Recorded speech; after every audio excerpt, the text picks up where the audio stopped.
வணக்கங்க.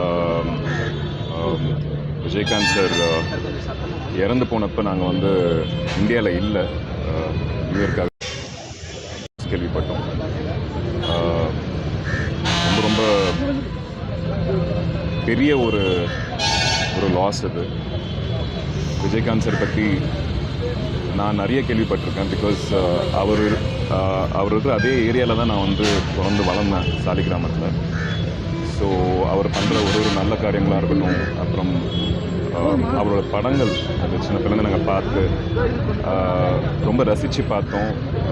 ஒரு நல்ல ஆக்டர் மட்டும் இல்லை, ஒரு நல்ல பொலிட்டீஷியன் மட்டும் இல்லை, ஒரு நல்ல மனிதர். நிறைய பேருக்கு நல்ல விஷயங்கள் பண்ணியிருக்காரு. நடிகர் சங்கத்தில் இருந்து அவர் இருந்த அந்த காலகட்டத்தில் வந்து அவர் எப்படி பணியாற்றினான்றது எல்லாருக்குமே தெரியும். ரொம்ப ரொம்ப ஒரு ஃபேமஸான ஒரு விஷயம் எங்கள் ஒரு ஆக்டர்ஸ் யூனியனில். அவரோட ஆத்மா சாந்தி அடையணும். எனக்கு விஜயகாந்த் சாரோட முகப்பரிச்சயம் இல்லை, எப்பயும் மீட் பண்ணதில்லை.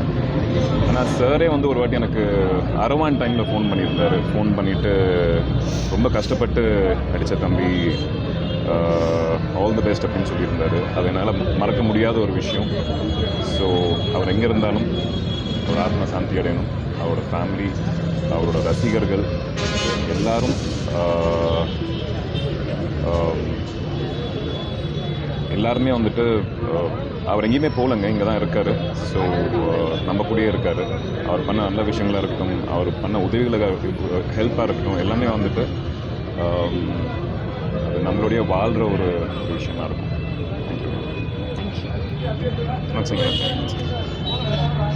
தேங்க்யூ. தேங்க்யூ.